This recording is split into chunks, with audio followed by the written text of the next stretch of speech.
So sometimes we forget nugget. And here's what happens is like we hear things a lot and they're catchy and we like them, but we forget the real purpose behind them. One of the things that I noticed that we forget the purpose behind is this one. Boys are bad. So every now and then I'll remind people boys are bad, and they start laughing and they'll say stuff like, yeah, but men are good. I'm like, men are worse. Men are like big boys with toys, that's all. And girls are no better, you know. Some people are like, I'm just gonna go lesbo. I'm like, girls are no better.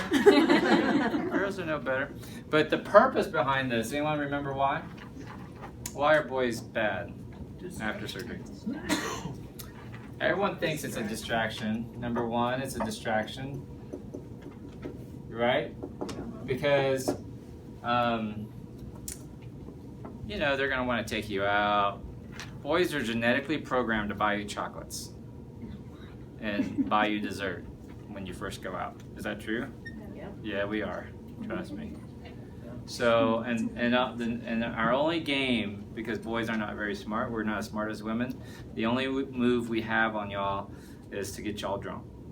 That's it.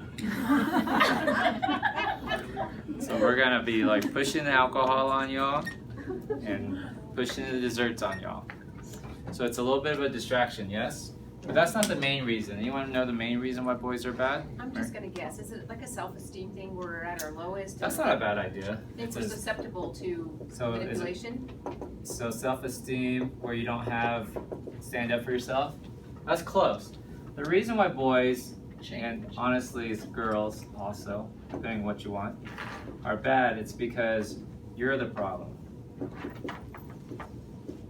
Right? This rule is about you. It's not about boys. And we've forgotten that. You're changing too fast. You don't know what you want. You don't know who you like. The things you like got you to be 300 pounds. Remember that. The things that you liked was what got you to be 300 pounds and obese. And that includes men. The guys you thought you could get, or the partners or relationships you thought you deserved, from a self-esteem issue or whatever, or a background issue. Now, when you have weight loss surgery, you see it in the scale, in the clothes, size 12, size 8, 111 pounds. But you're a different person, and you're changing. You're changing. So number one, it's not fair to the person. Why are you starting a relationship and the next month you're a totally different person? Does that make sense?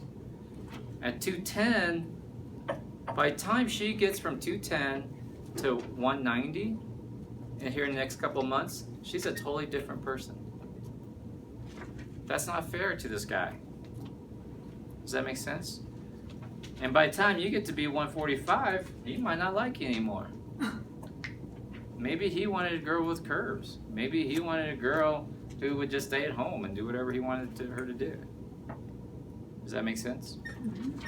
So the person that you're going to attract is not in your life right now. It can't be. They can't be. Trust me, they can't be. And there's always exceptions to the rule, right? Like some people will say, I've never had problem getting boys, and the boys I get are 6-packs, and yeah. I'm like, but that doesn't make them quality guys. Because clearly you're not with them now. If they were so great, why aren't you with them? Why are you single? Why are you single mom if they were so great? Does that make sense? So even though they might be cute with a brand new fresh hot tattoo and biceps or whatever, they're still not going to treat you the way you deserve. Does that make sense? Yeah. And it's because you're the problem. You're the one changing. So boys are bad and they're a distraction. And they're a distraction because your job is to figure out who you are. Figure out who you are. Which is hard for women to understand, or people, men, for us to really understand. We don't like to talk about that stuff or deal with that stuff. So I try to say it a different way. Your job is to start loving yourself again. Amen to that? Now this is specifically said a certain way. Your job is to start, because a lot of you have stopped, loving, not judging, not criticizing, not doubting, loving yourself again. Why again? Because at some point, when we're born, the nature of a baby is to completely love itself. Have you ever seen a newborn baby? They just want to like touch and feel and just explore, and they're just excited, and they don't see their flaws. It's only when the world looks at them and starts judging them, or they start comparing themselves to the world, that they have that self-doubt and insecurity. Yes?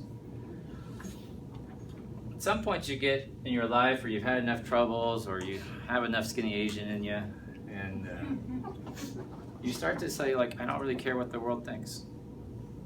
And most of my life is like that, but I have my moments too, where I want to be like, don't they know who I am? Why do they treat me like that? But, you know, start loving yourself again, so you always take it back. In fact, I'm going to tell you something. If you want to start healing your body, one of the things that you do is start loving your body again. And you will find that a lot of your aches and pains and diseases will go away. Your inflammatory diseases like lupus will go into remission. If you will take time, meditate, refocus that energy on loving your body instead of hating it for its inflammation, you'll see it will go away. Now this is a huge thing, right? Because once you start doing this, that's when you start attracting the good partner. You start attracting the person that believes in you, that is just infatuated with who you are, not how you look. How you look might play a role. It's all part of the package, yes?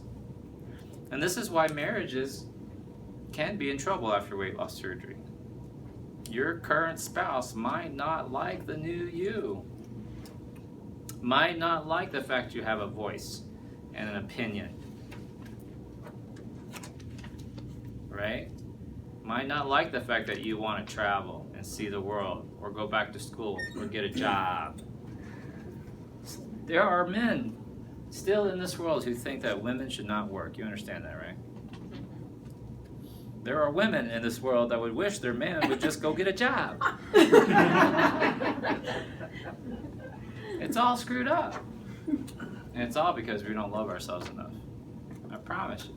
To the root of it, this is the reason why people bully. These are bullies. They don't love themselves. That's why they bully. You understand that, right? This is why we have sex addicts. This is why we have drug addicts. Right? This is why we have bar fights. Alcohol brings it out. Yeah? If you think about it, this is why we litter. This is why we don't pick up after ourselves. Right? It's very simple, but at the root of it all, it comes to this. So during this journey, you really want to take a lot of time to really just get quiet. Just eliminate all the noise, all the distraction. I want to give you a few distractions. You guys know how I feel about television. Get rid of the television. And you know how I feel about negative people. Get rid of the negative people. People don't realize, for example, I'll say, you got to give up sports. I love my team. I got to support my team. As if your team winning really depends on whether or not you're watching. And if you think about what's happening in sports right now, it's all criticism.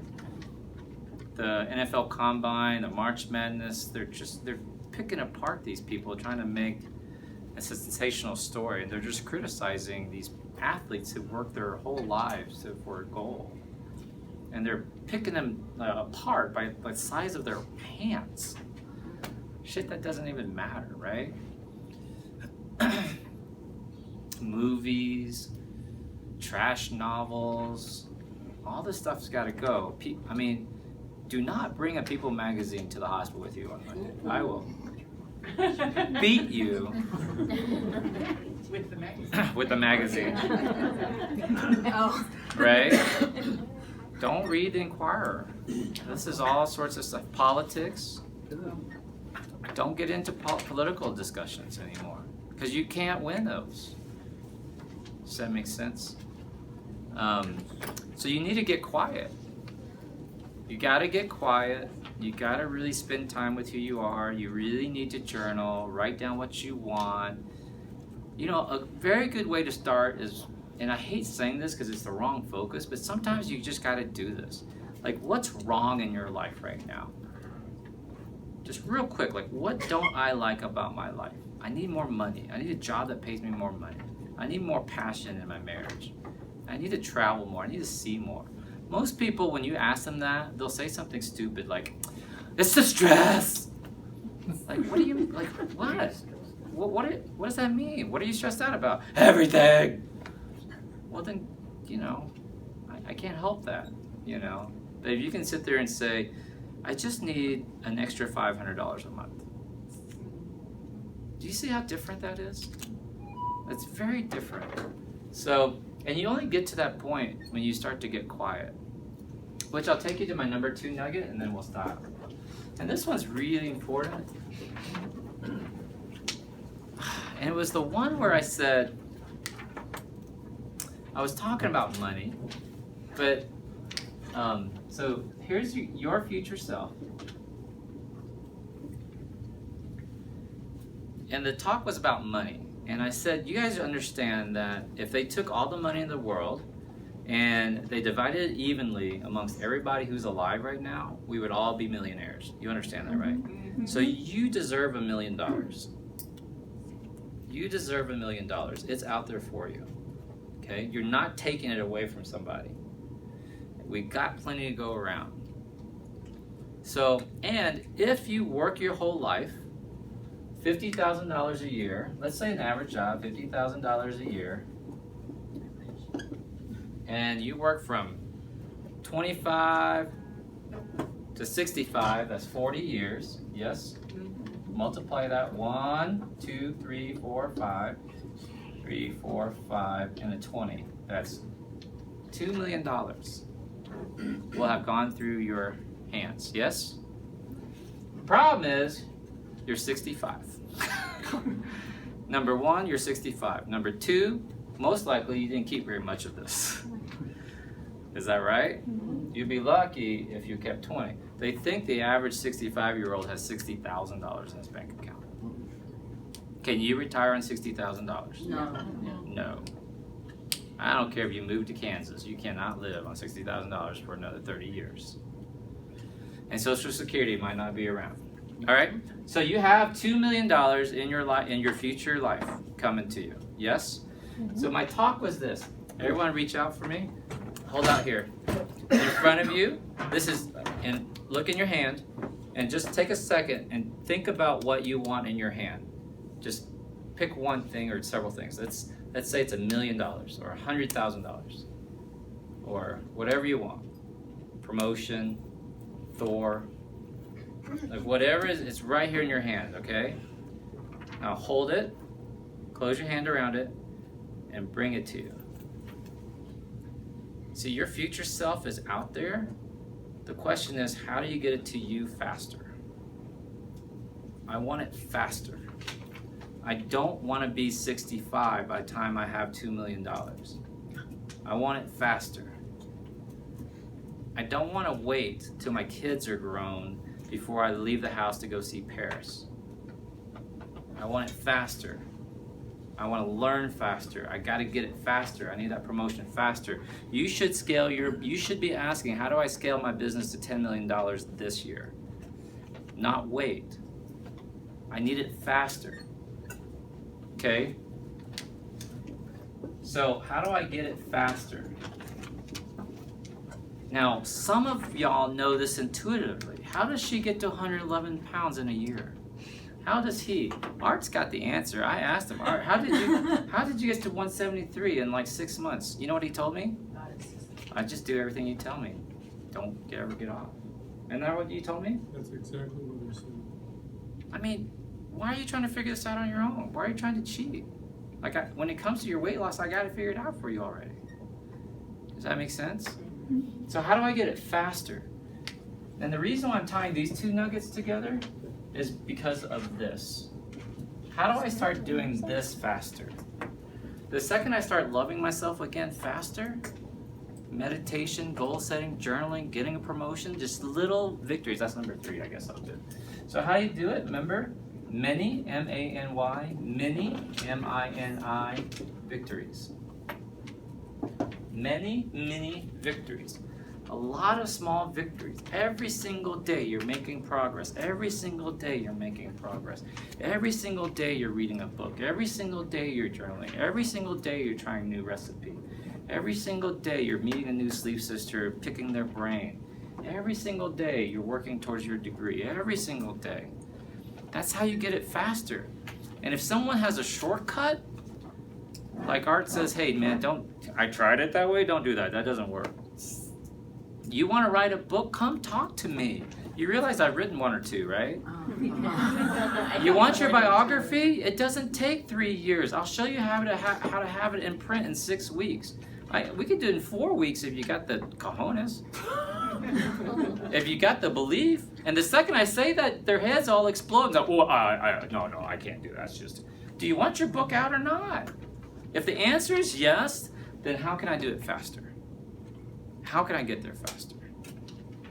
How can I retire faster? How can I have more passion faster? And you dig down, it's always back to this. We talked a lot about that this weekend. What's your story? What's your purpose? What's your why? Your reason for doing all this, your reason for struggling, your reason for doing it every single day. That's how you don't get off track. Out there, I gotta get to me faster. That's what y'all see when y'all see me working or on videos or doing Facebook Lives. It's like, I'm just trying to, how do I get my message out faster? That's why I want to do weekend workshops, because I can touch more people and what. So they're going to go back to New York City, Carolina, Bahamas, Canada, and they're all going to start talking. I love y'all, but shit, I couldn't even get people from Albuquerque to fill up that place. See the problem? They had to come from all outside of New Mexico to come here, right? So that tells me, like, man, I didn't do something wrong. They've seen all your videos. You know? Still paying. Yeah. So those are my 3 nuggets I want to give you. Boys are bad. Love yourself. Your future self. Get it faster by many victories. Yeah? You all have a good group? Yes. Good? Get out of here! Get out of here faster. Go. Kidding. Appreciate y'all. Thank you.